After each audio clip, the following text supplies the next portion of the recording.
Era uma noite escura e opressiva de inverno, na pequena cidade de São Pedro das Missões, no sul do Brasil. Eu tinha 23 anos na época e trabalhava como motorista de caminhão. Minha rotina era cansativa, mas tranquila. Longas viagens por estradas desertas, atravessando vilarejos isolados e florestas densas. Sempre gostei dessa solidão, pois me permitia pensar, ouvir música e apreciar a vastidão da natureza ao redor. Mas houve uma noite durante uma dessas viagens que mudou para sempre a maneira como eu enxergava o mundo.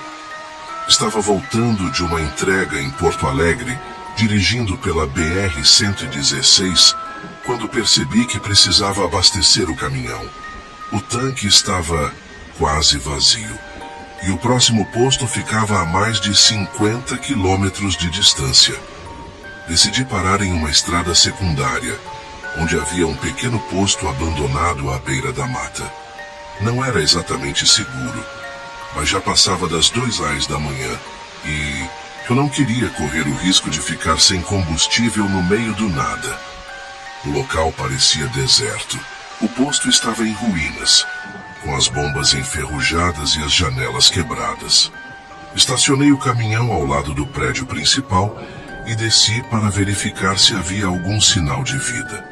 Encontrei um velho gerador funcionando precariamente, alimentando uma única lâmpada fraca que iluminava parte do estacionamento.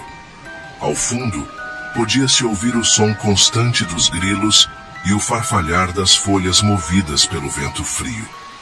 Enquanto enchia o tanque usando um galão improvisado que encontrei no porta-malas do caminhão, notei algo estranho. Um silêncio repentino tomou conta do ambiente. Os grilos pararam de cantar e até o vento pareceu cessar.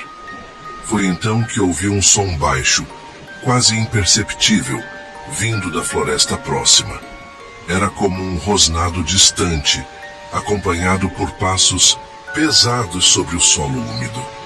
Congelei segurando o galão com força, tentando identificar a origem do barulho. De repente, uma figura emergiu das sombras da mata. No início pensei que fosse um cachorro grande ou talvez um cervo, mas logo percebi que aquilo não era normal. Era uma criatura enorme, maior do que qualquer animal que eu já tivesse visto.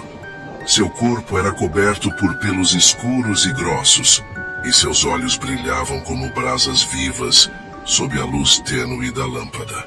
Ela andava de forma ereta, mas suas pernas eram curvadas como as de um lobo, e suas mãos ou patas terminavam em garras afiadas que arranhavam o chão enquanto ela caminhava. A criatura parou a poucos metros de mim, inclinando a cabeça para o lado como se me estudasse. Sua mandíbula era alongada, com dentes amarelados e pontiagudos expostos em um rosnado contínuo. Senti meu coração disparar dentro do peito e minhas pernas começaram a tremer. Queria gritar, correr, fazer qualquer coisa, mas estava completamente paralisado de medo. Foi então que ela soltou um uivo agudo e penetrante, que ecoou pela floresta e reverberou no meu peito. Parecia uma mistura de dor e fúria, algo que não pertencia a este mundo. Instintivamente, larguei o galão e recuei alguns passos, tropeçando nas próprias pernas. A criatura começou a avançar lentamente em minha direção, seus passos pesados fazendo o chão tremer levemente. Desesperado, corri de volta para o caminhão, batendo a porta com força assim que entrei. Liguei o motor e acelerei, tentando sair dali o mais rápido possível. Mas antes que pudesse engatar a marcha, a criatura saltou sobre o capô do veículo, deixando marcas profundas com suas garras. Ela rosnava furiosamente, pressionando o vidro com sua pata gigantesca, como se tentasse entrar. Eu sabia que não poderia ficar ali. Com as mãos trêmulas, coloquei o caminhão em movimento e acelerei loucamente, mesmo com a criatura ainda agarrada ao capô. Depois de alguns segundos angustiantes, Ela finalmente caiu no chão, rolando para longe enquanto eu ganhava velocidade. Olhei pelo retrovisor e vi sua silhueta imponente parada no meio da estrada, observando-me partir.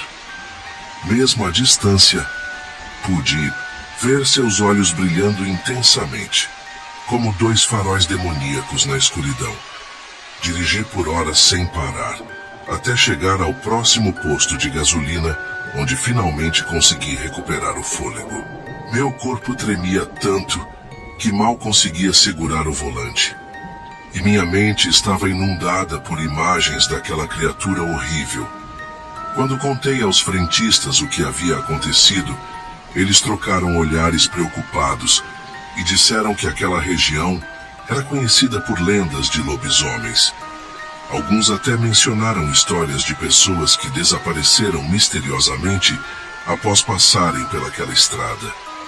Voltei para casa alguns dias depois, mas aquela noite nunca saiu da minha memória. Examinei o capô do caminhão e encontrei arranhões profundos como se tivessem sido feitos por facas enormes. Mostrei as marcas para amigos e familiares, mas ninguém soube explicar como elas haviam surgido. Algumas pessoas sugeriram que poderia ter sido um urso ou outro animal selvagem, mas eu sabia a verdade. Aquilo não era um animal comum. Desde então, evito dirigir à noite, especialmente em estradas isoladas. E sempre que vejo uma lua cheia brilhando no céu, sinto um arrepio percorrer minha espinha. Ainda hoje, às vezes acordo suando frio, com o som daquele uivo ecoando em meus ouvidos. É como se a criatura estivesse me lembrando de que em algum lugar lá fora, o limite entre o homem e o monstro é mais tênue do que imaginamos. Essa experiência me ensinou que algumas lendas não são apenas histórias contadas ao redor de uma fogueira. Às vezes, elas são avisos,